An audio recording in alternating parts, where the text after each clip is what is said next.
नमस्कार, आप देख रहे हैं प्रदेश का सबसे भरोसेमंद news channel India news Uttar Pradesh Uttarakhand और बड़ी बहस के साथ मैं हूं आपके साथ आयुष चित्रांश। बीजेपी के लिए बंगाल का चुनाव नाक का सवाल बन चुका है। तो एक तरफ बीजेपी ने जहां बंगाल विधानसभा चुनाव में 200 सीटें जीतने का लक्ष्य रखा है, तो फिर वहीं ममता बनर्जी भी आसानी से अपना किला ढहने वाली नहीं है। अब बीजेपी बंगाल में ताबड़तोड़ रैलियां कर रही हैं। इसी कड़ी में उत्तर प्रदेश के मुख्यमंत्री और भारतीय जनता पार्टी के फायर ब्रांड नेता योगी आदित्यनाथ ने बंगाल में एक चुनावी जनसभा को संबोधित किया है। बंगाल के मालदा में योगी आदित्यनाथ की रैली हुई है, जहां पर उन्होंने ममता सरकार पर जमकर निशाना साधा है। सीएम योगी ने यहां पर यह कहा है कि बंगाल में जय श्री राम का नारा लगाने से रोका जाता है और जो भी राम का द्रोही है उसका बंगाल में कोई काम नहीं है। इतना ही नहीं, सीएम ने ममता दीदी पर निशाना साधते हुए यह भी कहा कि 2 मई के बाद टीएमसी के गुंडे जान की भीख मांगेंगे और गले में तख्ती लटका करके वो माफी मांगेंगे। सीएम योगी ने इशारों ही इशारों में यह समझाने की भी कोशिश की कि जैसे उत्तर प्रदेश में अपराधी सरेंडर करते हैं, वैसे ही बंगाल में बीजेपी के सरकार बनने के बाद अपराधियों की जगह सलाखों के पीछे होगी। लेकिन बड़ा सवाल यह है कि क्या बंगाल में योगी आदित्यनाथ का जादू चलेगा और बंगाल फतह आखिर बीजेपी कैसे करेगी, और मालदा पर ही बीजेपी की नजरें सबसे ज्यादा क्यों टिकी हुई हैं? आज इन्हीं सवालों के साथ करेंगे हम आज की बड़ी बहस।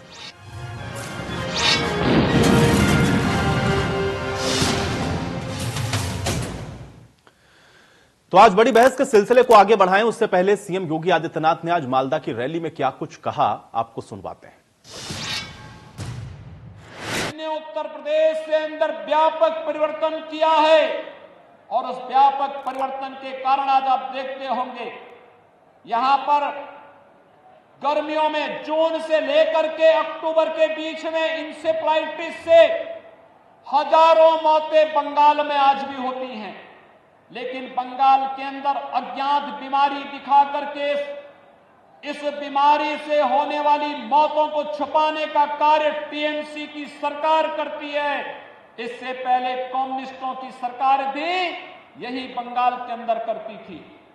लेकिन हम लोगों ने प्रधानमंत्री मोदी जी के अनुकंपा और उनकी कृपा से स्वच्छ भारत मिशन के अंदर हर एक गरीब परिवार के घर में एक एक शौचालय बना दिया, हर एक घर तक शुद्ध पेयजल उपलब्ध कराने की व्यवस्था की। आज परिणाम है इंसेफ्लाइटिस उत्तर प्रदेश से पूरी तरह समाप्त हो चुका है। कोई मौत इंसेफ्लाइटिस से उत्तर प्रदेश के अंदर नहीं होती है। बंगाल भारत के सांस्कृतिक राष्ट्रवाद की धरती रही है, भारत के स्वाधीनता आंदोलन की क्रांति की धरती रही है। लेकिन आज जब बंगाल के अंदर अराजकता और बंगाल के अंदर बदहाली की स्थिति को हम सब देखते हैं तो पूरे देश को पीड़ा होती है। जब देश के यशस्वी प्रधानमंत्री मोदी जी पाकिस्तान, बांग्लादेश और अफगानिस्तान के पीड़ित और प्रताड़ित हिंदुओं, सिखों, बौद्धों, जैनियों, ईसाइयों, इन सबके संरक्षण, इनको सुरक्षित ठिकाना देने के लिए एक कानून बनाते हैं और उस कानून को भारत के अंदर लागू करते हैं, तो बंगाल में हिंसा क्यों होती है? ये हिंसा सत्ता प्रायोजित हिंसा क्यों? यहां पर एक तरफ पीड़ित और प्रताड़ित मानवता को शरण देने की जब बात की जाती है तो यहां की सरकार विरोध करती है, लेकिन जब घुसपैठियों को बाहर करने की बात होती है यहां की सरकार तिलमिला जाती है।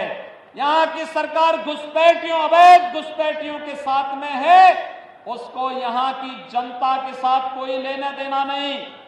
और यही कारण है कि यहां की सरकार केंद्र सरकार की किसी भी कल्याणकारी योजना का लाभ यहां के नागरिकों को देने में पूरी तरह फेल है। लेकिन बंगाल के अंदर अराजकता पैदा करने वाले लोगों के साथ आखिर टीएमसी की कौन सी दोस्ती और कौन सी गठबंधन है जिसके कारण वह बंगाल की पूरी व्यवस्था को बदलने पर उतारू हो गए हैं? ये आत्मघाती कदम बंगाल की धरती से क्यों? कुछ मुख्यमंत्री योगी आदित्यनाथ की तरफ से कहा गया, उसके कुछ प्रमुख अंश हमने आपको सुनवाए हैं और सवाल यहीं से सबसे बड़ा खड़ा होता है कि उत्तर प्रदेश के विकास से क्या बंगाल में जीत की आस भारतीय जनता पार्टी लगा रही है? बिहार और हैदराबाद के बाद क्या बंगाल की अब बारी है? क्योंकि इससे पहले बिहार के अंदर चुनावी जनसभाओं को भी मुख्यमंत्री योगी आदित्यनाथ ने संबोधित किया था और वहां पर भी उत्तर प्रदेश के अंदर जो योगी सरकार ने काम किए हैं उनको बताते हुए भारतीय जनता पार्टी के पक्ष में वोट की अपील की थी। और कुछ इसी तरीके से जब निकाय चुनाव हैदराबाद के अंदर हुए तो वहां पर भी आपने देखा कि योगी आदित्यनाथ की जो जनसभा थी उसमें भी काफी संख्या में भीड़ जुटी थी और उसका भी फायदा भारतीय जनता पार्टी को हैदराबाद के अंदर निकाय चुनावों में मिला था। अब सवाल यह है कि बंगाल के अंदर जो चुनावी इस समय लड़ाई है वो बेहद पेचीदा भी है और सीधे तौर पर आप यह भी कह सकते हैं कि एक बड़ी चुनौती है। और अब भारतीय जनता पार्टी इस चुनौती को कैसे पार पाती है, क्योंकि 200 पार का लक्ष्य लेकर के भारतीय जनता पार्टी बंगाल के अंदर चुनाव में लगी है। एड़ी चोटी का जोर भारतीय जनता पार्टी की तरफ से लगाया जा रहा है। सभी बड़े चेहरे भारतीय जनता पार्टी के जो आपके जहन में हो वो लगभग अपनी अपनी चुनावी रैलियों को संबोधित कर रहे हैं और उसी में उत्तर प्रदेश के मॉडल को लेकर के योगी आदित्यनाथ जब बंगाल पहुंचे हैं और जिन बातों को वो कह रहे थे इसका फायदा कितना मिलेगा, अब चूंकि एक साल के अंदर ही प्रदेश के अंदर भी चुनाव होने हैं तो ऐसे में बेहद महत्वपूर्ण हो जाता है योगी आदित्यनाथ का यह चुनावी दौरा।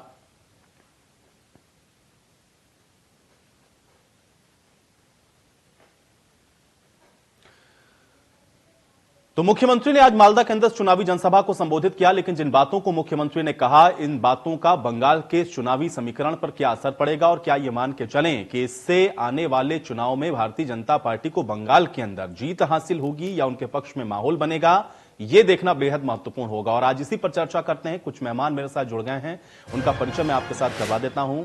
हरीश श्रीवास्तव जी हमारे साथ जुड़ रहे हैं, प्रवक्ता हैं भारतीय जनता पार्टी के। हरीश श्रीवास्तव जी बहुत स्वागत है आपका। और राजीव नारायण मिश्र जी हमारे साथ जुड़े हुए नेता हैं कांग्रेस पार्टी के। राजीव नारायण जी आपका भी बहुत स्वागत। और रजा रिजवी जी हमारे साथ जुड़ चुके हैं, वरिष्ठ पत्रकार हैं। रजा रिजवी जी आपका भी बहुत स्वागत है। हरीश जी, चर्चा की शुरुआत में आज आपसे ही करूंगा क्योंकि मुख्यमंत्री योगी आदित्यनाथ के भाषण को आज आपने सुना होगा।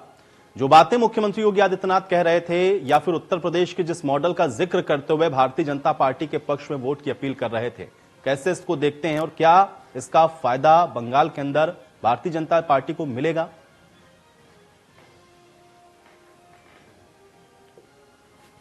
देखिए, उत्तर प्रदेश के अभिनंदनीय मुख्यमंत्री आदरणीय योगी आदित्यनाथ जी उत्तर प्रदेश जैसे बड़े सूबे के माननीय मुख्यमंत्री हैं और उनकी पहचान पूरे देश में है। उनके चाहने वाले, उनसे प्रेरणा प्राप्त करने वाले पूरे देश में हैं। और बंगाल क्रांतिकारियों की धरती है। और एक से एक जो आध्यात्मिक चेतना संपन्न स्वामी विवेकानंद, स्वामी रामकृष्ण परमहंस, बहुत सारे ऐसे लोग सनातन धर्म को एक ऊर्जा देने वाले जो चैतन्य महाप्रभु, वैष्णव परंपरा को पूरी तरह से जीवंतता प्रदान करने वाले चैतन्य महाप्रभु, ऐसे महनीय महापुरुषों की धरती है। और नेताजी सुभाष चंद्र बोस की धरती है।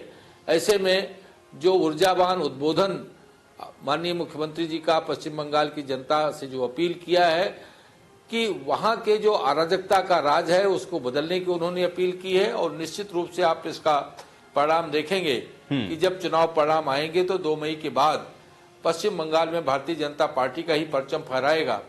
आज जो उद्घोष माननीय मुख्यमंत्री जी ने वहां जाकर के किया है। लेकिन हरीश जी, ये सवाल मैंने आपसे इसलिए पूछा चूंकि इससे पहले हम लोगों ने 2 चुनाव को देखा जहां पर मुख्यमंत्री की मौजूदगी हम लोगों ने देखी कि बहुत, हम ये कह सकते हैं कि धमक के साथ देखी थी। एक तो बिहार के अंदर कई चुनावी जनसभाओं को संबोधित किया और महत्वपूर्ण यह था कि जहां गए मुख्यमंत्री वहां पर भारतीय जनता पार्टी के ज्यादातर कैंडिडेट्स को जीत मिली। यही नजारा कुछ हैदराबाद के अंदर जब निकाय चुनाव थे तो वो रैली भी, उसके अंदर भी भारी भीड़ थी और वहां पर भी आपको उसका श्रेय मिला, मुख्यमंत्री योगी आदित्यनाथ को उसका क्रेडिट मिला। अब बंगाल के अंदर चूंकि चुनाव हम लोग जो देख रहे हैं बेहद दिलचस्प है, चुनौतीपूर्ण भी है निश्चित तौर पर, क्योंकि आप लोग एड़ी चोटी का जोर वहां पर लगा रहे हैं। क्या सीधा फायदा वो मिलेगा, वो करिश्मा जो दिखा इससे पहले चुनावों में योगी आदित्यनाथ का, क्या वो उम्मीद बंगाल के अंदर कम से कम आप कर रहे हैं?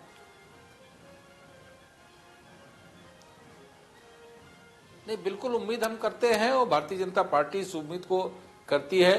अराजकता के खिलाफ भारतीय जनता पार्टी के महनीय नेतृत्व ने एक आवाज दी है, संक्रांत किया है और पश्चिम बंगाल की जनता टीएमसी के अराजकता राज को समाप्त करेगी। भ्रष्टाचार और गुंडागर्दी को समाप्त करेगी और भारतीय जनता पार्टी के सुशासन को वो कमान देगी, ताकि पश्चिम बंगाल जैसी जो साहित्य, धर्म और अध्यात्म तमाम जो केंद्र रहा है वो पुनः उसी रूप में पश्चिम बंगाल की धरती में वो प्रतिभाएं, वो जो तेज बिखरे। राजीव नारायण मिश्र जी, आपसे मैं ये जानना चाहूंगा, क्योंकि भारतीय जनता पार्टी तो कह रही कि भाई एक तो वो सरकार बनाने वाली है, 200 प्लस के आंकड़े को वो लेकर के चल रही है, टीएमसी अलग चुनौती है उनके लिए, लेकिन आप लोग जिस तरीके से लेफ्ट के साथ वहां पर इस बार चुनावी मैदान में उतरे हैं, कांग्रेस पार्टी को वहां के चुनावी समर में आप कैसे आंक रहे हैं, कैसे देख रहे हैं? और आज मुख्यमंत्री ने जो रैली की है, जो जनसभा की है, उस पर भी आपकी टिप्पणी मैं चाहूंगा। राजीव नारायण मिश्र जी। संन्यास ले लूंगा, मैं कैंपेन कर रहा हूं चुनाव का, ममता बनर्जी की ही सरकार बनेगी। और मैं तो ये कहूंगा कि वहाँ कांग्रेस की भी बढ़ चढ़ के सीटें आएंगी। जिस हिसाब से कांग्रेस पार्टी की जनसभाओं में भीड़ उमड़ रही है, कांग्रेस की भी वहाँ सरकार बनाने में महत्वपूर्ण भूमिका होगी। और ममता बनर्जी और कांग्रेस मिलकर भी सरकार बना सकती है, सरकार कांग्रेस भी अकेले बना। जी सर। राजीव नारायण मिश्र जी, यही तो मैं आपसे समझना चाह रहा हूं कि एक तरफ भारतीय जनता पार्टी है और दूसरी तरफ आप चूंकि लेफ्ट के साथ भी है, और उसके बाद आप ये भी कह रहे हैं कि टीएमसी के साथ भी चले जाएंगे, तो ये सभी को एक साथ क्यों आना पड़ रहा है? इसका मतलब ये तो मान रहे हैं ना आप कि ये वहां पर अपनी मौजूदगी को दर्ज करवा रहे हैं। देखिए सर, ऐसा है कि सही बात यह है कि हमेशा ये लोग धर्म की लड़ाई लड़ते हैं, ये लोग बांटने का काम करते हैं। अब बांटने में कितने सफल हो जाते हैं ये उनकी सोच है, लेकिन मुझे एक विश्वास है कि पश्चिम बंगाल की जनता, इस देश के किसानों की जो लड़ाई चल रही है, किसान इस समय 4 महीने से आंदोलन कर रहे हैं, ये संदेश पूरे देश में जा रहा है, इसका भी असर पड़ेगा चुनाव पर। और हमें तो नहीं लगता कि भारतीय जनता पार्टी अब कोई भी उत्तर प्रदेश में सरकार अपनी बनाने में सफल हो। लेकिन राजीव जी, फिर इस चीज को स्वीकार करने में क्या हर्ज है? एक तरफ तो आप ये कह रहे हैं कि आप अपनी भूमिका को तो निभाएंगे, वहां पर सरकार बनेगी, किसकी बनेगी वो भविष्य के अंदर है, लेकिन ये स्थिति क्यों हो रही है? भारतीय जनता पार्टी आप कह रहे हैं कि वो डिवाइड कर देती है, 3-3 पार्टियां हम लोग देख रहे हैं जो कि इनके खिलाफ हैं। लेफ्ट जिसका एक समय में वर्चस्व रहा, जिसको तोड़ करके ममता बनर्जी ने वहां पर सरकार बनाई, आज वो तो चुनौती दे ही रही है, लेकिन आप साथ में ये भी कह रहे हैं कि हो सकता है कि भविष्य में आप भी उनके साथ चले जाएं। तो इसका मतलब हम ये मान करके चलें कि जो नीति है, जो रणनीति है भारतीय जनता पार्टी की, वो आप मान रहे हैं किस तरह की है कि वो चुनौती पेश कर रही है। फिर आप क्यों कह रहे हैं कि आप संन्यास ले लेंगे अगर ये जीत जाएंगे? तो चुनौती तो है ना राजीव नारायण मिश्र जी, और ये कैसे हो गया वहां पर? वो खालीपन वहां पर कैसे आया जिसको कांग्रेस फुलफिल नहीं कर पाई, जिसको लेफ्ट फुलफिल नहीं कर पाया, वहां तक तो पहले बीजेपी पहुंच गई और अब तो सत्ता के करीब भी पहुंच रही है, जैसा वो दावा कर रहे हैं। सर देखिए, उनका दावा निश्चित रूप से अपने आप में दावा होता है, लेकिन मुझे यह विश्वास है कि भारतीय जनता पार्टी की पश्चिम बंगाल में सरकार नहीं बनी। और जनता ये जान गई है कि धर्म के नाम पर बांटकर वोट तो हासिल करते हैं। धर्म तो सभी लोग मानते हैं, कोई ऐसा थोड़ी है, धर्म सभी समान है। महात्मा गांधी का नारा भी था, ईश्वर अल्लाह एक ही नाम, सबको सन्मत दे भगवान। लोग भूल गए जिन्होंने सुभाष चंद्र बोस का, जो भारतीय जनता पार्टी के लोग नाम ले रहे हैं, वो कांग्रेस के राष्ट्रीय अध्यक्ष भी रहे। सुभाष चंद्र बोस ने ही महात्मा गांधी को राष्ट्रपिता का दर्जा दिया। आज मैं ये कहता हूँ कि पश्चिम बंगाल में जो है वो भारतीय जनता पार्टी की सरकार इसलिए नहीं बनेगी कि ये लोगों का प्रोपोगंडा सब लोगों की नजर में आ गया है कि ये धर्म के नाम पर बांट के अपना मकसद हल करना चाहते हैं। बकाया तो सब ठीक ही ठाक है, अब आप देख ही रहे हैं सब। आज महंगाई की कोई मुद्दा नहीं है क्या? आप बताइए, आप लगातार पेट्रोल के दाम बढ़ रहे हैं, कांग्रेस की सरकार में जो यही तो प्रश्न है ना राजीव नारायण मिश्र जी, क्योंकि अगर हम लोग केंद्र से लेकर के और प्रदेश तक भी हम लोग देखें, जहां जहां भी आप लोगों की मौजूदगी एक समय में हुआ करती थी, एक तो वहां पर आप लोग हाशिए पर, एक समय जहां पे बंगाल में जब लेफ्ट हुआ करता था तब दूसरी तरफ कांग्रेस पार्टी हुआ करती थी, फिर टीएमसी वो जगह लेती है, वो सत्ता में आती है, लेफ्ट कहां चला जाता है और कांग्रेस पार्टी अपना आकलन खुद आज कर रही है। सवाल इस बात का है कि आप कहते हैं कि ये डिवाइड एंड रूल की पॉलिटिक्स करते हैं, तो आप उसका तोड़ अब तक क्यों नहीं ढूंढ पाए? महंगाई अगर इस देश के अंदर एक बड़ा मुद्दा है तो वो उसको आप उठा क्यों नहीं पा रहे हैं? क्यों जनता को मैसेज कन्वे नहीं कर पा रहे हैं? और क्यों ये स्थिति बंगाल के परिप्रेक्ष्य में मैं कह रहा हूं ऐसी क्यों बन रही है कि एक तरफ 3 पार्टी और एक तरफ एक इकलौती पार्टी? इसका मतलब आप ये मान रहे हैं कि ये चुनौती तो दे रहे हैं वहां पर आपको, इसको क्यों नहीं स्वीकार करते हैं? उसका तोड़ क्यों नहीं ढूंढ पा रहे हैं? वो मैकेनिज्म क्यों नहीं डेवलप कर पा रहे हैं आप? ये तोड़ने की बात करते हैं आप, जोड़ने की बात करिए, लेकिन मैसेज तो कन्वे करिए ना। जी जब माननीय नरेंद्र मोदी जी ने 2014 का चुनाव लड़ा, उस चुनाव में उन्होंने महंगाई मुद्दा उठाया और उन्होंने हिंदुओं के उत्पीड़न का मामला उठाया।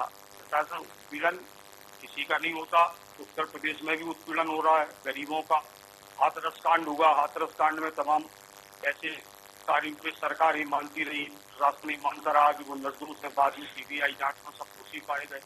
इसी प्रकार इन्होंने ऐसा हल्ला मचा दिया कि वहां पर बहुत उत्पीड़न है, बहुत हत्याएं हो रही हिंदुओं की। एक्चुअली क्या है, क्राइम तो कभी रुकता नहीं है, क्राइम कंट्रोल हो सकता है, लॉ एंड ऑर्डर की समस्या कंट्रोल हो सकती है। जी जी, आदरणीय आयुष जी, मैं आपको बहुत बहुत धन्यवाद देता हूं कि आपने मुझे इस लायक समझा। जनपद जालौन से आपने हम जैसे एक छोटे से कार्यकर्ता को आपने मान सम्मान दिया, इसके लिए बहुत बहुत धन्यवाद। राजीव नारायण जी, देखिए, मैं तो ये चाह रहा हूं कि आप पक्ष रखें और आप बताएं कि ऐसी स्थिति क्या है, और कार्यकर्ता हो या प्रवक्ता हो, पक्ष रखना उसको मजबूती से बहुत जरूरी है, और वो काम हम लोग बेहतरी से और अच्छी तरह से निभाते हैं, इसलिए हमने आपको ये मौका दिया है। लेकिन आपके पास इन बातों का जवाब होना चाहिए, इतनी उम्मीद मैं ये जरूर करता हूं, क्योंकि अगर आप कहते हैं, आरोप लगाते हैं कि एक तरफ से प्रोपेगेंडा हो रहा है, तो उसका तोड़ आपको ढूंढना होगा। और ये सवाल मैं कांग्रेस पार्टी से इसलिए पूछता हूं क्योंकि देश की सबसे पुरानी पार्टी आप हैं। देश के अंदर आप लोगों ने इतने लंबे समय तक शासन किया, और अगर आप ये कहते हैं कि सामने वाली पार्टी वो जो प्रोपेगेंडा, जिस शब्द का आप इस्तेमाल करते हैं, अगर वो ऐसा कर रही है, आप तोड़ नहीं पा रहे हैं, तो उनसे बड़े जिम्मेदार आप हैं कि आप उसको, उस चीज को तोड़ क्यों नहीं पा रहे हैं, वो टेक्निक डेवलप क्यों नहीं कर पा रहे हैं। मैं फिर आऊंगा इस विषय पर आपके पास। सुधाकर सिंह कश्यप जी भी इस बीच हमारे साथ जुड़ रहे हैं, पूर्व राज्य मंत्री, समाजवादी पार्टी सरकार में रहे हैं। सुधाकर सिंह कश्यप जी, आपका भी बहुत स्वागत है इस चर्चा में। सुधाकर जी, आज पश्चिम बंगाल के दौरे पर मुख्यमंत्री योगी आदित्यनाथ पहुंचे थे, जहां पर उन्होंने अपनी सरकार की बातों को बताते हुए बीजेपी के पक्ष में वोट की अपील की है। कैसे देख रहे हैं मुख्यमंत्री के इस दौरे को पश्चिम बंगाल में? और भारतीय जनता पार्टी कह रही है कि इस बार वो वहां सरकार बनाने वाली है, 200 पार का लक्ष्य लेकर वो चल रहे हैं। सुधाकर सिंह कश्यप जी, आपका पहला कमेंट चाहूंगा मैं इस पर। आयुष जी, प्लीज दोबारा से रिपीट करेंगे, आवाज कट गई थी। सुधाकर जी, बहुत सीधा सा सवाल है। मुख्यमंत्री आज पहुंचे बंगाल के दौरे पर, और वहां पर उन्होंने कहा कि भारतीय जनता पार्टी के पक्ष में वोट करें, क्योंकि उत्तर प्रदेश के अंदर उन्होंने जो काम किया है उसके आधार पर उन्होंने कहा कि बंगाल के अंदर भी उसी तरीके से जो सारी व्यवस्थाएं हैं वो बेहतर हो जाएंगी। 200 पार का लक्ष्य लेकर के चल रहे हैं, और वो ये कह रहे हैं कि भारतीय जनता पार्टी की सरकार बनेगी बंगाल के अंदर। कैसे देख रहे हैं मुख्यमंत्री के इस दौरे को? पश्चिम बंगाल पहुंचे थे आज। देखिए आयुष जी, बहुत अच्छा प्रश्न किया है आपने, लेकिन मैं कहना चाहूंगा कि भारतीय जनता पार्टी की करनी और कथनी में बहुत ज्यादा फर्क है। ये आप देख रहे हैं, रहा सवाल उत्तर प्रदेश का कि उत्तर प्रदेश के अंदर आज की डेट पे लॉ एंड ऑर्डर की क्या स्थिति है। हमारा चैनल बार बार आपका चैनल बार बार दिखा रहा है मुद्दों को, चाहे हाथरस कांड की घटना हो, चाहे सोनी कश्यप हत्याकांड हो, चाहे कोई ऐसी घटना रही हो। हाल ही के विधायकों के माध्यम से जो भारतीय जनता पार्टी के विधायक जो कल कह रहे हैं, जो नारियों का अपमान कर रहे हैं, उन लोगों की क्या स्थिति देखी गई हो कि वो लोग क्या नारी के लिए अभद्र टिप्पणी कर रहे हैं। तो मैं समझता हूँ इस तरीके से भारतीय जनता पार्टी आज उत्तर प्रदेश में जिस तरीके से फेल है, उसी तरीके से मैं समझता हूँ वहां भी खेल रहेगी। जहां तक रहा सवाल इन लोगों का पहले से काउंट करना, ये हो सकता है कि ये लोग जो है अपने तरीके से डीएम में भी कोई ना कोई काम कर सकते हो।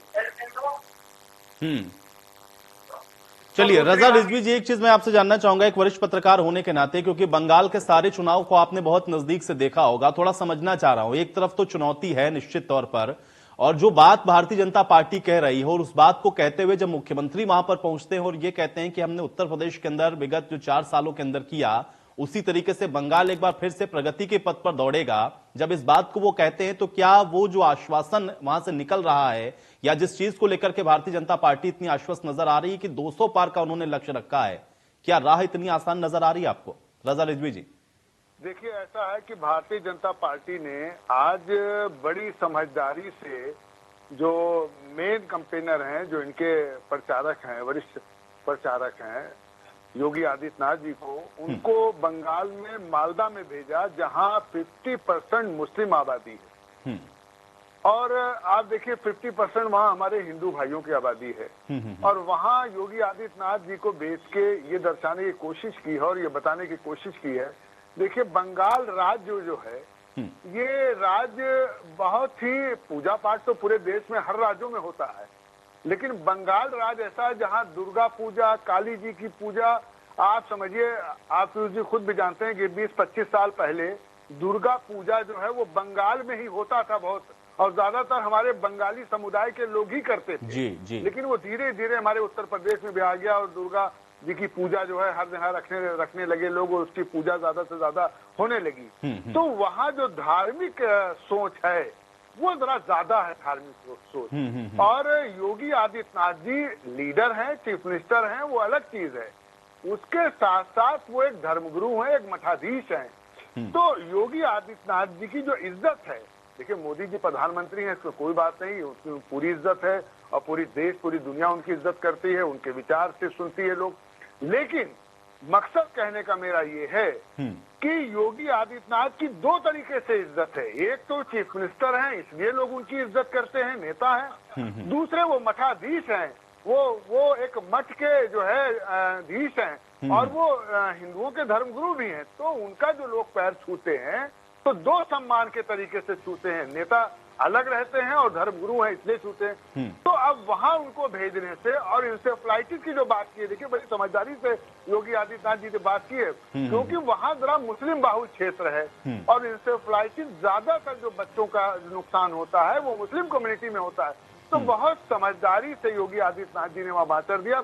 और दूसरे जो अभी रिपोर्ट आई है, आप देखिए पीयूष जी, क्या दिखाया ममता की टीएमसी को, क्या दिखाया जो टीएमसी इससे पहले चुनाव में जितनी सीटें पा रही थी उतनी सीटें टीएमसी अब की नहीं दिखा रहे हैं कि उतनी पा रही है। ये जरूर दिखा रहे हैं कि टीएमसी जो है वो ज्यादा सीट ला रही है, बीजेपी कम सीट ला रही है।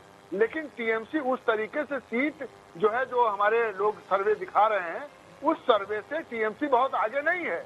तो अगर भारतीय जनता पार्टी तेजी से वहां जाकर के जिस तरीके से 4-5 महीने से प्रोग्राम लगाया, अमित शाह जी पहुंच रहे हैं, नड्डा जी पहुंच रहे हैं, कई मंत्री पहुंच रहे हैं और कई संघ के लोग अंदर अंदर काम कर रहे हैं, जो हमें लगता है कि ममता दीदी को पता ही नहीं है कि संघ के लोग कहाँ घुसे पड़े हुए हैं, कहाँ गांव तक उतना चबेना लिए चले जा रहे हैं। ये तो पता ही नहीं है वो कितना काम कर रहे हैं। तो इस तरीके से भारतीय जनता पार्टी वहाँ बहुत मजबूती से लड़ रही है। और आप देखिए जो कांग्रेस है वो 92 सीट पे वहाँ लड़ रही है, लेकिन वहाँ जो सेकुलर फेडरेशन है अब्बास सिद्दीकी वाला, वो कह रहे हैं कि साहब जो कांग्रेस की सीट जीती हुई सीट है उस सीट पर कहते हैं हमें दीजिए टिकट, हम लड़ेंगे। तो यहाँ अलग नूरा कुश्ती चल रही है। लेफ्ट के हाल क्या है वो आपको सब पता है।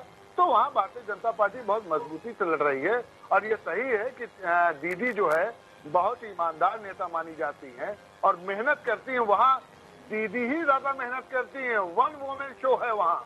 वो ठीक है, वो ईमानदार है, चप्पल पहन के चलती हैं, लोगों से मिलती हैं, बात करती हैं, बंगला में बोलती हैं, वो वहाँ लोकप्रिय भी हैं, ऐसा नहीं है। लेकिन भारतीय जनता पार्टी जिस तरीके से मेहनत करके आ रही है उससे हमें लगता है कि भारतीय जनता पार्टी एक मजबूत हैसियत में आएगी।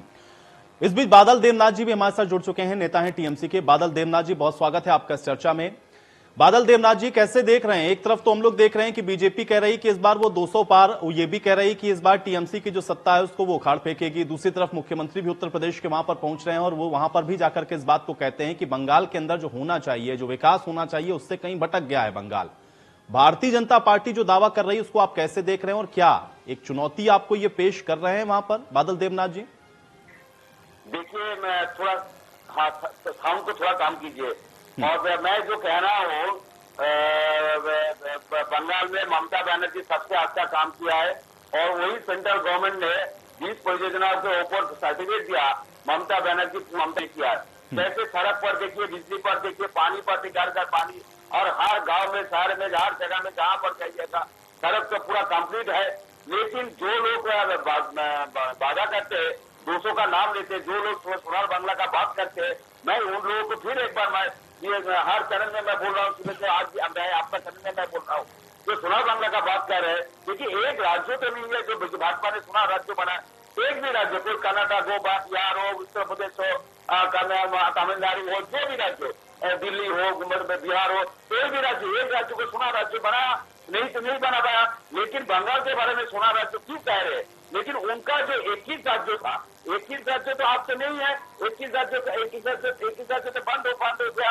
और इसके 21 को राज्य चला दिया जनगणना के बाद वो बंगाल को टारगेट कर लिया।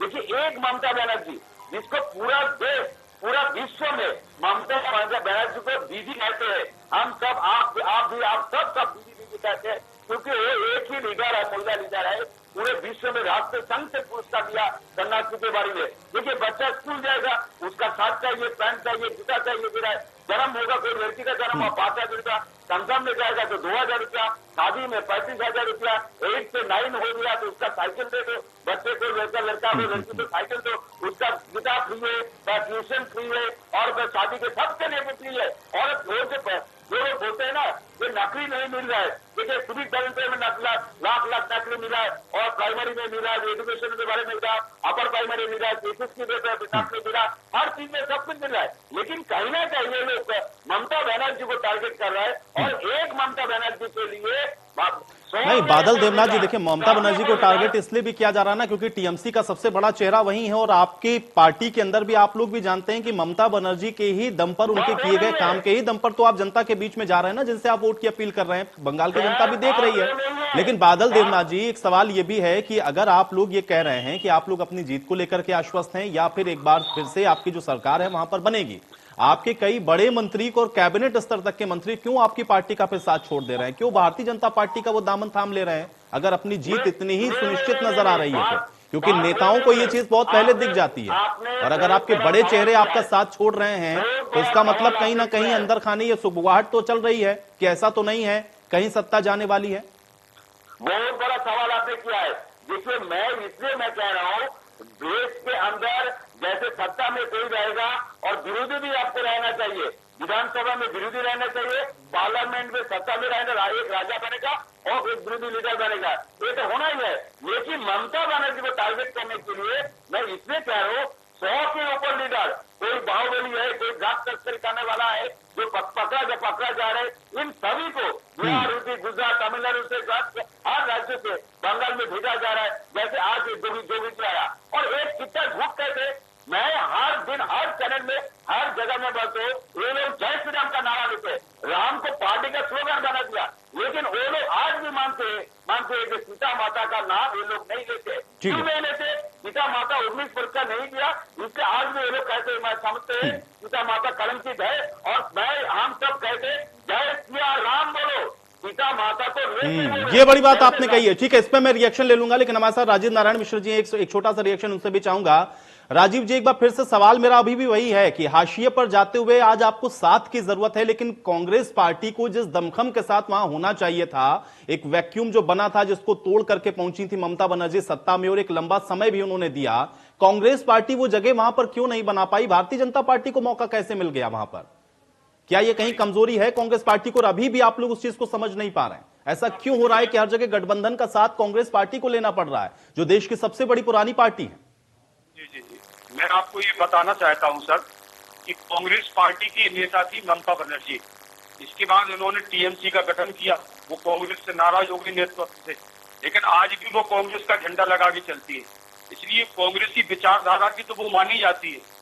इसके बावजूद भी चूंकि कांग्रेस पार्टी जब अलग से चुनाव लड़ रही तो कांग्रेस पार्टी का भी वहां पे जो जोड़तोड़ दिखाई दे रहा है, इतनी अधिक भीड़ हो रही है कांग्रेस की रैलियों में, ऐसा नहीं कांग्रेस भी बढ़ चढ़कर वहां आगे आएगी।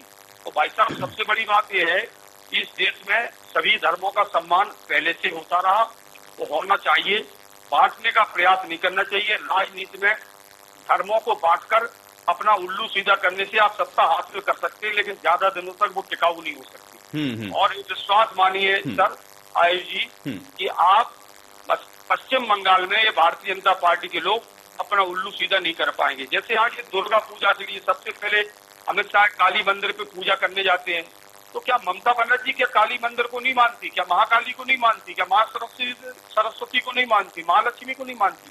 वो भी हिंदू है और वो भी, लेकिन आप ये सोचो कि कितना देश में मुस्लिम है, क्या उत्तर प्रदेश से मुस्लिमों को कोई किसी ने नुकसान पहुंचा पाया?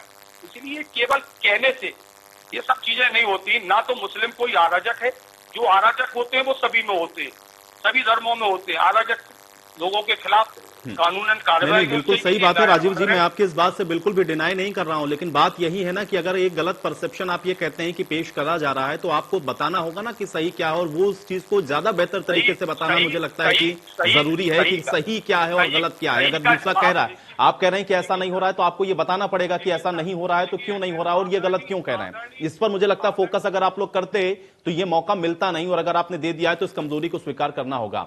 राजा रिजवी जी, जो बात अभी यहां पे टीएमसी के नेता कह रहे थे, क्या उससे थोड़ा इत्तेफाक आप रख रहे हैं? या आपको लग रहा है कि चुनौती जरूर दे रही है भारतीय जनता पार्टी, लेकिन इतना आसान नहीं है ममता बनर्जी के किले को ढहा पाना बंगाल के अंदर? देखिए, ऐसा है, सूंघने की शक्ति जानवरों में तो होती है, कुत्ते भी अच्छा सूंघते हैं, बिल्ली भी अच्छा सूंघती है, लेकिन राजनीतिक जो लोग हैं उनको सूंघने की शक्ति बहुत तेज होती है, उसके बाद फिर आईएएस आईपीएस को होती है। अब आप ये देखिए कि बंगाल के अंदर जो कैबिनेट मंत्री हों, जो सत्ता सुख ले रहे हों, और वहां प्रतिष्ठित लीडर हैं, ऐसा नहीं है, जिस क्षेत्र के लोग आए हैं उस क्षेत्र के काफी एरिया में कम से कम उन लोगों का 25-25, 30 विधानसभाओं में एक अच्छा उनका वर्चस्व है, एक अच्छी उनकी पकड़ है, और वो जमीनी हकीकत लीडर हैं। और उसी पर नाज था जो है ममता दीदी को, उन्हीं लोगों पर नाज था, और जिन पर नाज था उनको, और जिन पर वो जीतती थी और जीत के सरकार बनाती थी, वही धीमे धीमे उनको छोड़ करके भारतीय जनता पार्टी का दामन पकड़ रहे हैं। तो ये बात क्या बताती है, ये बात क्या समझाती है? राजनीतिक लोग समझ गए हैं कि वहां Bharatiya Janata party 18 member of parliament जीत के आ गई, ऐसे समय में जीत के आ गई जहां ममता दीदी की बेहतरीन सरकार बताते हैं लोग, अच्छा काम कर रहे थे। जब अच्छा काम कर रहे थे तो काहे 18 एमपी जीत गए member of parliament? 18 member of parliament जीतने का मतलब है कि उनके विधानसभा मिला लिए जाए तो कम से कम 100 विधानसभा में जो है उनके एमएलए जीत के आते हैं, अगर 18 एमपी आ जाएं तो 18 एमपी हैं ये भारतीय जनता पार्टी पर। तो हमारा कहना ये है कि भारतीय जनता पार्टी वहां बहुत मजबूती से और बहुत समझदारी से उसने काम किया है, और उस समझदारी से धीमे धीमे भारतीय जनता पार्टी के जो वरिष्ठ लोग हैं, जो अच्छे लोग हैं, वो सब आ रहे हैं। और ममता जी को यही खलबली है ममता जी को कि हमारे आदमी सब चले जा रहे हैं। अब ये चुनाव बताएगा कि चुनाव क्या है, लेकिन भारतीय जनता पार्टी बहुत मजबूती से, बहुत समझदारी से चुनाव लड़ रही है, और ममता दीदी उसमें हताश है। और पहले बंगाल में चुनाव जो होता था, वो चुनाव खाली कैसे होता था, तलवार काट दो, मार दो, ढकेल दो। जब जब भारतीय जनता पार्टी के लोग वहां पहुंचे बंगाल में, कुछ ना कुछ बवाल हो गया, कहीं अद्धा चल गया, कहीं गुम्मा चल गया, कहीं ईटा चल गया। क्या है भाई ये क्या है? ये बंगाल में अराजकता नहीं है तो क्या है? इसके मतलब इसी अराजकता के आधार पर बंगाल की सरकारें बनी हैं, डरवा के सरकारें बनाई गई। गांव में जो सत्ता के विरुद्ध वोट दिया उसके खिलाफ मारपीट होने लगी, उसको डराने लगे, उसको धमकाने लगे। ये डरवाने धमकाने का भारतीय जनता पार्टी का इसलिए कर रहे थे कि भारतीय जनता पार्टी यहाँ एंट्री नहीं ले पाए। अरे भाई, मेंबर ऑफ पार्लियामेंट के चुनाव में हेलीकॉप्टर नहीं उतरने दिया आपने, और हेलीकॉप्टर भी दूसरे करीब के बॉर्डर पर उतारा गया बंगाल के, और फिर वहां जाकर के लोग नेताओं ने भाषण किया। ये क्या है भाई? ये अराजकता नहीं है तो और क्या है? क्या कहा जाएगा ये कि भाई राजनीति कर रहे हैं लोग, स्वतंत्र हैं राजनीति में लोग, हर जिसकी पार्टी है वो अपना प्रचार करेगा, आम जनता वोट दे ना दे अलग चीज है, लेकिन आप उसको घुसने नहीं देंगे, आप उसको भाषण नहीं करने देंगे, अड्डा चला देंगे, गुम्मा चलाएंगे। क्या है? ये अराजकता है। लेकिन अब अराजकता खत्म होगी, अब वहां बंगाल में अच्छी सरकार बनेगी, तो वहां जो डर और भय है वोटर में वो खत्म होगा। हरी जी जवाब दीजिए, क्योंकि ये बड़ी बातें कही गई यहां पर, और खासतौर से समाजवादी पार्टी तो ये भी कह रही है कि यहां पर आप लोग अपना जो प्रदेश है उसको पहले आप संभाल लें।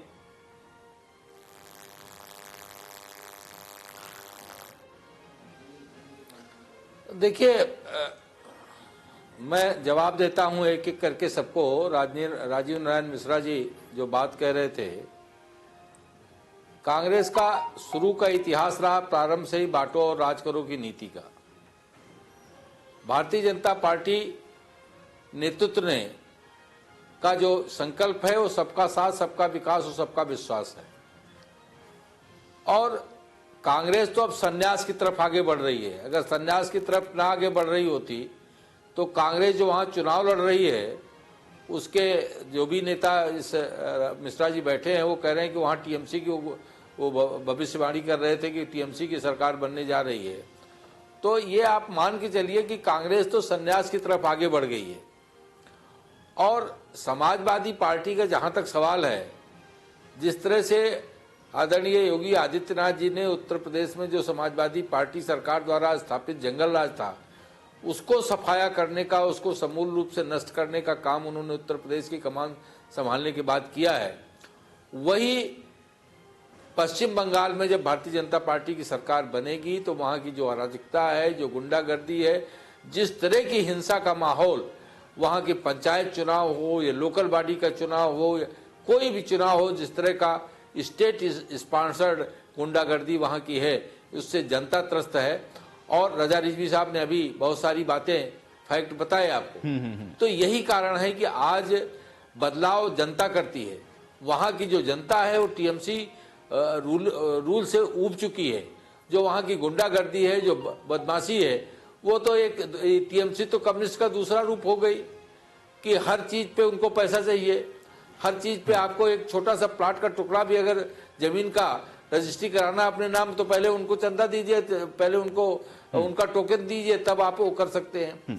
तो इस तरह की लेकिन हरीश जी सवाल वही है ना, क्योंकि जो बात आप लोग कहते हैं या जो आरोप आप लोग लगाते हैं कि देखिए जिसको छोड़ करके या जिनको तोड़ करके आई ममता बनर्जी वहां पर सत्ता के अंदर, आप लोग उनका विरोध करते रहे। उसके बाद जब आपको लग रहा है कि अब आप लोग अपनी धमक को वहां पर दर्ज करवाने में हैं सफल, तो फिर वही टीएमसी के कार्यकर्ता या वही टीएमसी के नेता अब आपकी पार्टी में शामिल हो रहे हैं। तो आप लोगों में और इनमें फिर क्या डिफरेंस रहेगा? क्योंकि आपकी पार्टी में भी तो वही लोग शामिल हो रहे हैं ना, जो कभी लेफ्ट में हुआ करते थे वो टीएमसी में गए और टीएमसी के बाद अब वो भारतीय जनता पार्टी का दामन थाम रहे हैं। तो ऐसे कैसे होगा और कैसे मुक्ति दिलाएंगे? क्योंकि लोग और चेहरे तो फिर आपके साथ भी वही होंगे जो इनके साथ हैं। आप ये देखिए नहीं, चेहरे से नहीं होता, जैसा नेतृत्व का रुख होता है। वहां जो टीएमसी का जो नेतृत्व है और उसी का जो ये अराजकता की जो संस्कृति है, जो जिसको ममता दीदी ने पूरे पश्चिम बंगाल में फैला दिया, उसी अराजकता की संस्कृति के खिलाफ आज आदरणीय मुख्यमंत्री योगी आदित्यनाथ जी ने मालदा की रैली में उद्घोष किया है कि ये जो टीएमसी के गुंडे हैं, ये 2 मई को ये भीख मांगेंगे अपनी जान की।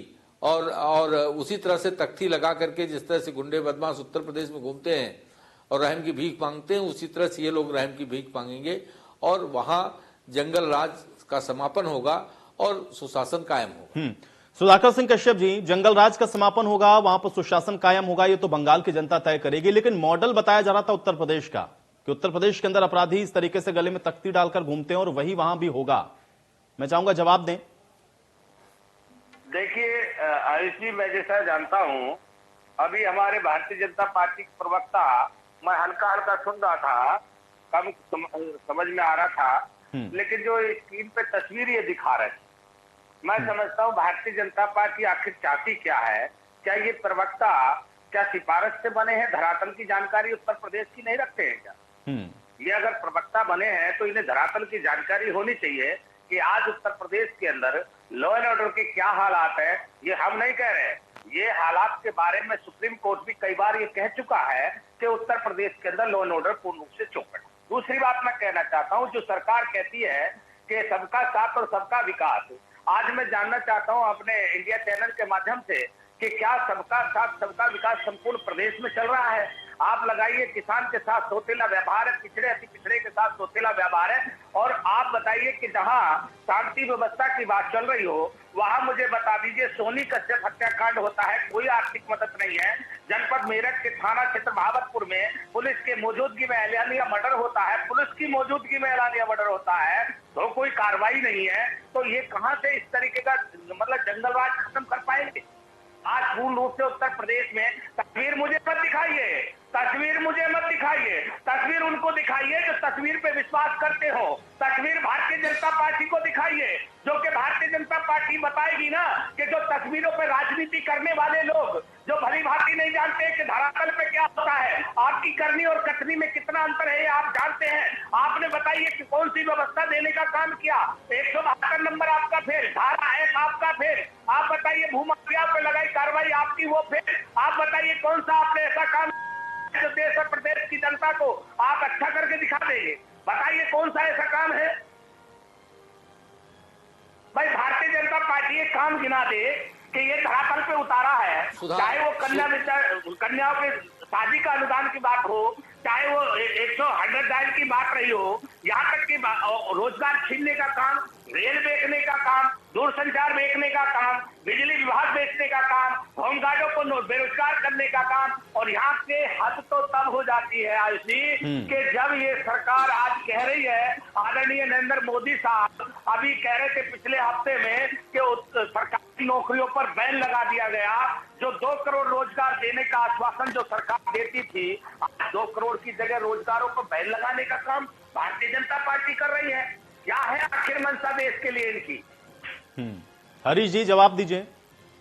प्रदेश नहीं संभल रहा है, दूसरा प्रदेश क्या करेंगे? आप उसका मॉडल भी पेश नहीं कर सकते हैं, ये आरोप लगा रही समाजवादी पार्टी। देखिए, समाजवादी पार्टी की बौखलाहट बहुत स्वाभाविक है। उत्तर प्रदेश में जब भी गुंडे, बदमाशों और माफियाओं के खिलाफ कार्रवाई हुई तो सबसे ज्यादा बौखलाहट, सबसे ज्यादा तकलीफ समाजवादी पार्टी के नेताओं को हुआ।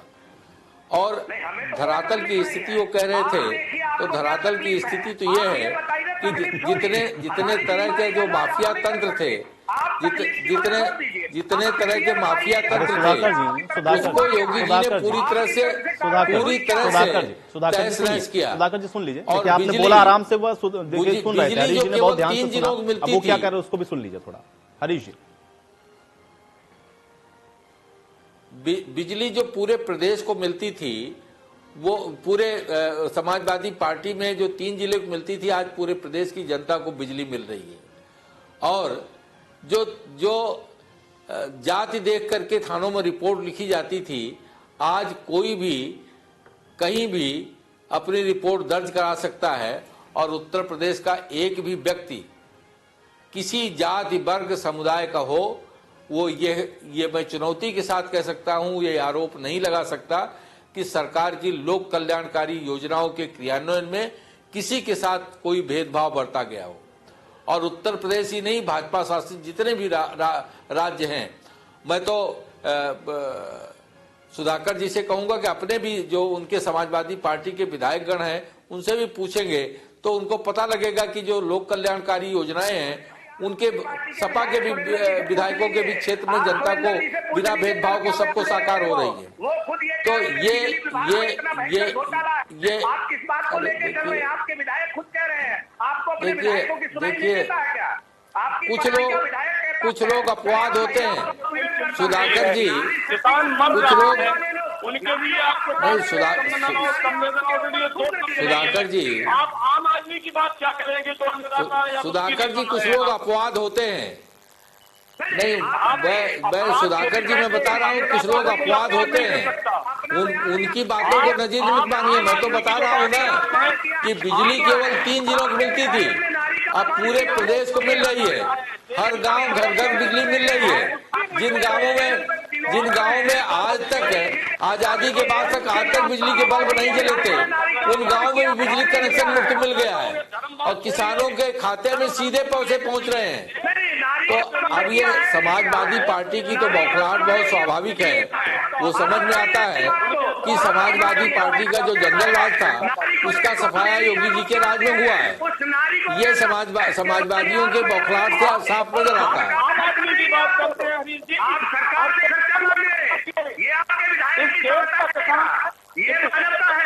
कर रहा है, भूखा है, ठंड में बैठा रहा है, गर्मी पड़ रही है। लेकिन राजीव नारायण मिश्र जी, मैं फिर वही सवाल आपसे यही पूछूंगा कि अगर इतने बड़े बड़े मुद्दे देश के सामने हैं, तो कांग्रेस पार्टी को अन्य क्षेत्रीय पार्टियों का भी साथ लेने की जरूरत क्यों पड़ रही है? इतनी पुरानी पार्टी जो कि आपसे अलग होकर के टीएमसी बनती है, वो सत्ता तक पहुंच जाती है, लेकिन कांग्रेस का बनवास खत्म क्यों नहीं होता है? मेरा सवाल यही है। और ये विपक्ष जो एक सशक्त भूमिका में होना चाहिए, वो कांग्रेस पार्टी में नजर क्यों नहीं आता है? देश में राज सिकंदर का भी नहीं रहा, और सिकंदर बनने की आज कोशिश कर रहे हैं। हम लोगों ने राजीव नारायण मिश्र जी, सिकंदर का राज रहा या नहीं रहा, ये एक अलग प्रश्न है, लेकिन मुझे ये बताइए कि अभी तो फिलहाल मौजूदा दौर के अंदर जो एक भूमिका होनी चाहिए थी, हाशिए पर खिसकते हुए अगर इतने बड़े बड़े मुद्दे हैं, महंगाई, बेरोजगारी, इन मुद्दों को तो आप न जाने कब से उठा रहे हैं, लेकिन उसके बावजूद भी जनता अगर आपको एड्रेस नहीं कर पा रही है राजीव नारायण जी, या आपके पक्ष में वो वोट नहीं कर रही है, या जिन प्रदेशों के अंदर कभी आप सत्ता पे काबिज होते थे वहां से वनवास आपका खत्म ना हो, तो राजीव नारायण मिश्र जी, इसमें किसकी ज्यादा बड़ी गलती है? इसमें भारतीय जनता पार्टी की तो गलती नहीं है ना? आप लोग अपना आकलन क्यों नहीं करते हैं? राजीव नारायण मिश्र जी, राजीव नारायण मिश्र जी, राजीव नारायण मिश्र जी, आकलन कांग्रेस पार्टी अपना कब करेगी? राम सत्य मर्यादा पुरुषोत्तम। राजीव नारायण मिश्र जी, कांग्रेस पार्टी अपना आकलन कब करेगी? प्रदेश के अंदर स्थिति हम लोग देखेंगे, लेकिन मुझे ये बताइए कि बंगाल के अंदर तो कम से कम आपको इस पोजीशन में होना चाहिए था ना। आपसे अलग हुई पार्टी सत्ता में बैठी हुई है, और एक ऐसी पार्टी जिसका वहां पर एक भी सांसद नहीं होता था, एक भी विधायक नहीं होता था, आज वो 18 सांसद लेकर के वहां पर अपनी जीत की ओर बढ़ती हुई दिख रही है। ये क्यों हो रहा है? केवल धर्म के नाम पर बांटने का जो आप तो आप जोड़ने का काम करिए ना भाई, क्यों नहीं कर पा रहे हैं? ये तोड़ने का करते हैं, आप जोड़ने का काम क्यों नहीं कर पाते हैं? कहां फेल हो जाते हैं? ये आकलन कब करेगी कांग्रेस पार्टी? अभी उत्तर प्रदेश में भी आएंगे, तब भी यहां पर भी आप यही बातें कहेंगे, और उत्तर प्रदेश में समाजवादी पार्टी भी है। गुमराह कोई भी हो सकता है, और गुमराह झूठ बोलने से हो भी जाता है। इसलिए मैं माननीय आप लोगों से निवेदन करना चाहता हूं कि झूठ बोल के नहीं, देश को बचाओ, और इन अन्नदाताओं की सुनो, इन अन्नदाताओं की बात को मानो। मैं आपसे प्रार्थना करता हूं, इस देश को बचा लो। अगर अन्नदाता ही चला जाएगा, अन्नदाता मर जाएगा, तो होगा क्या? कौन खेती करेगा? कौन अनाज बांटेगा? कौन खिलाएगा? सरकार नहीं खिलाती, अन्नदाता खिलाता है। 85% जनता केवल किसान। मैं फिर वही बात कहूंगा राजीव नारायण जी, अगर इतना बड़ा मुद्दा है तो मुझे लगता है कि पार्टियों को एक साथ की जरूरत नहीं है। जनता आपके पक्ष में खुद ही वोट कर देगी। कितना भी भ्रमित करते रहे, जब प्लेट में खाने के लिए नहीं होगा, थाली में खाने के लिए नहीं होगा, तो किसी के बहकावे में कोई नहीं आता है। लेकिन उस चीज को एड्रेस तो करिए कम से कम आप जाकर। सरकार वो भी नहीं कर पा रहे हैं आप लोग। ये इससे बड़ी निराशा की और बात क्या हो सकती है कि जब देश के अंदर इतने बड़े बड़े मुद्दे हों और उस मुद्दों के बीच में सरकार ये दावा कर रही हो एक प्रदेश के अंदर कि हम 200 पार जाने वाले हैं, तब आप ये कहते हैं कि हम 3 पार्टियां आकर के एक साथ सत्ता में हम भागीदारी को सुनिश्चित करेंगे। तो ये मैसेज क्या है? सिंचाई के लिए भी पानी है, पीने के लिए भी पानी है, किसी किसान को पानी के लिए नहीं तरसना है। मैं आपसे प्रार्थना करता हूं, देश को बचा लो, इन अन्नदाताओं की सुनो, तो इन अन्नदाताओं की समस्या का निराकरण करो। ये देखिए देश तो बहुत मजबूत हाथों में है, देश बहुत मजबूत हाथों में है और बहुत सुरक्षित है। चाइना तक को अब अपनी फौज वापस करनी पड़ी, चाइना तक को अपनी फौज वापस करनी पड़ी, जिसको लोग ड्रैगन कहते हैं।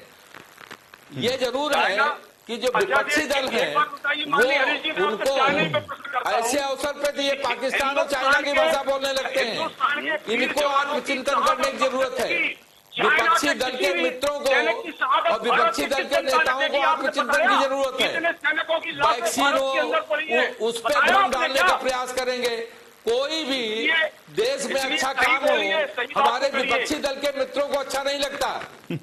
आत्मचिंतन की जरूरत उनको है।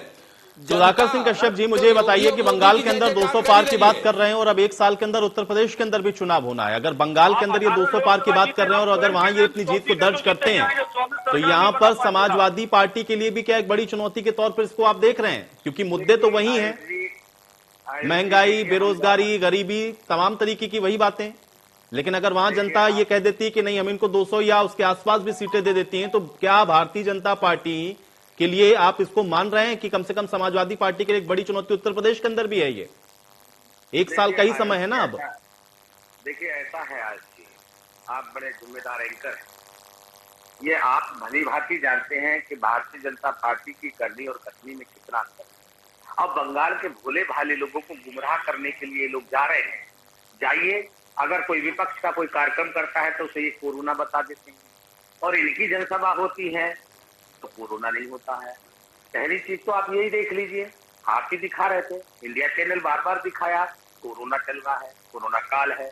लेकिन गुजरात के चुनाव से लेकर बंगाल तक की आज स्थिति देखी जाए या आज पूरे देश की देखी जाए, तो लोग कहीं ना कहीं हवाला दे देते हैं। अगर विपक्ष परमिशन मांगता है कार्यक्रम की, कह देते हैं कि कोरोना काल है। तो मैं जानना चाहता हूं अपने भारतीय जनता पार्टी के प्रवक्ता महोदय से कि भाई आखिर झूठ कब तक चलेगा? आज किसान देश का अन्नदाता, अभी हमारे साथी कोई कह रहे थे, मैं देख नहीं पा रहा हूँ नाम से, अभी कोई कह रहे थे किसान देश का अन्नदाता है और आज सड़कों पर बैठे हैं। भाई क्यों आप इस काले कानून को थोप रहे हैं? अगर ये वास्तविकता प्रवक्ता है भारतीय जनता पार्टी के, तो मैं इनसे एक सवाल करना चाहता हूं आपके माध्यम से। इस काले कानून के 3 नाम मुझे बता दीजिए। इस काले कानून के नाम 3 क्या है और इस काले कानून के फायदे 3 क्या है? 3 फायदे और इसके तीनों के नाम मुझे ये बता दे तो मैं मान जाऊं कि वास्तविकता बढ़िया अच्छा प्रवक्ता है, तो मैं मान जाऊं कि इनकी करनी और कथनी में फर्क नहीं है। इनको नाम तक मालूम नहीं है इस काले कानून के नाम क्या है, इनको ये तक मालूम नहीं है कि इसके फायदे क्या है। आज देश और प्रदेश की जनता, आप और हम लगा रहे हैं आंकड़ा, ये भारतीय जनता पार्टी के लोग कह रहे हैं कि हम इतनी सीट हासिल कर लेंगे। हो सकता है ईवीएम में सेटिंग पहले से करनी हो, क्योंकि भविष्यवाणी इन्हीं को आती है। दूसरे लोगों को भविष्यवाणी अगर आई हो तो मुझे बता दीजिए। टीएमसी ने अगर कहा हो कि हम इतने, या कांग्रेस ने कहा हो हम इतनी सीट दे देंगे, लेकिन भारतीय जनता पार्टी का पहले से प्री प्लान है और बाकी देश की जनता देख रही है। अरे नहीं सुधाकर जी भाई, अगर ईवीएम में ऐसी सेटिंग करनी होती तो हरियाणा के अंदर भी ये कह रहे थे कि हम अब की बार 75 पार जाएंगे, लेकिन भाई वहां नहीं पहुंचे। ये ईवीएम में सेटिंग कर पाते तो वहां भी कर लेते, इनको गठबंधन की जरूरत नहीं पड़ती। ईवीएम वाली बात किनारे रख दीजिए। चलिए नहीं विपक्ष को जब जनता नकारती है तो ईवीएम के पीछे छुप जाते हैं। और मैं एक बात और बता दूं कि झूठ बोलने वालों को जनता ने सफाया कर दिया है, उनको पूरी तरह से किनारे खड़ा कर दिया है। तो जो लोग झूठ बोल रहे थे उनको तो जनता ने सच का आईना दिखा दिया है, और वो 22 हो या 21 हो, जनता सच का आईना आपको दिखाएगी। तो धैर्य के साथ जरा आत्मचिंतन करिए और सच का आईना देखिए। देश की जनता और प्रदेश की जनता और बंगाल की जनता हो, वो पूरे देश की जनता मोदी और योगी जी के साथ खड़ी है। नहीं, आपके साथ चिंता, ये आत्मचिंतन करने की जरूरत आपको है कि अब तक आप जनता को गुमराह। लेकिन सुधाकर सिंह कश्यप जी, इनको नाम पता हो या ना पता हो, लेकिन जनता आपके पक्ष में वोट कैसे करे, मुझे लगता है कि इस पर फोकस ज्यादा होना चाहिए। क्योंकि अगर जनता परेशान है, महंगाई से परेशान है जनता, या किसान कृषि कानून से परेशान है, तो या तो उसको समाजवादी पार्टी को चुनना चाहिए या उसको कांग्रेस पार्टी को चुनना चाहिए। पूरे देश के परिप्रेक्ष्य में अगर हम देखते हैं तो कांग्रेस पार्टी हम देखते हैं कि या तो गठबंधन करके लड़ रही है या तो एकदम हाशिए पर है, वो जो देश की सबसे पुरानी पार्टी है। और उत्तर प्रदेश के अंदर जब हम आते हैं तो आप ये कहते हैं कि ये 2 नाम बता दें या 3 फायदे बता दें, लेकिन चुनाव के समय में कम से कम ये मैसेज पहुंचा दे जनता तक, वो जनता को समझ में आ जाए कि हाँ समाजवादी पार्टी जो कह रही है कम से कम उसको वो एड्रेस कर ले। अब ये मत कहिएगा कि ये ईवीएम सेट कर लेंगे, ये मत कहिएगा कि ये बांट के राजनीति करेंगे, ये पोलराइज करेंगे, ये सारे एक्सक्यूज पुराने हो गए। सुधाकर जी मुझे ये बताइए कि आपको इनका तोड़ तो ढूंढना पड़ेगा। राजनीति के अंदर अगर आपको सत्ता तक आना है और जनता की सेवा करनी है तो इनका तोड़ तो आपको ढूंढना पड़ेगा। वो कैसे ढूंढेंगे आप? क्या आत्मचिंतन किया है पिछले चुनावों की हार से, लोकसभा चुनावों की हार से समाजवादी पार्टी ने क्या आत्मचिंतन किया है? और आज ये बंगाल में कह रहे हैं कि हम 200 पार जाने वाले हैं। तो देश और प्रदेश की जनता आईना दिखाएगी। इनके कहने से क्या होता है? इनके कहने से क्या हो रहा है? ये कहते कि पूरा देश भारतीय जनता पार्टी जनसेवा के आधार पर 200 के पार जाएंगे पश्चिम बंगाल में। जनसेवा का कोई तोड़ इनके पास नहीं है। जो जनसेवा करता है उसके साथ जनता खड़ी है। चलिए, आप सभी लोग चुनकर के सत्ता तक पहुंचे और इसलिए मुझे लगता है कि जनता पर ही सारी चीजें छोड़ देनी चाहिए। देखते हैं कि जनता इस बार भी किसके पक्ष में वोट करती है। आप सभी का बहुत शुक्रिया इस समय को निकालने के लिए, चर्चा का हिस्सा बनने के लिए। हालांकि बंगाल के अंदर भारतीय जनता पार्टी अपनी जीत के दावे को और पुख्ता कर रही है। आज मुख्यमंत्री योगी आदित्यनाथ भी पहुंचे और उन्होंने भी भारतीय जनता पार्टी के पक्ष में वोट की अपील की है। अब देखना यह है कि मुख्यमंत्री योगी आदित्यनाथ की इस रैली से कम मालदा और उसके आसपास के इलाकों में भारतीय जनता पार्टी को कितना फायदा पहुंचता है। आज बड़ी बहस में मेरे साथ फिलहाल इतना ही।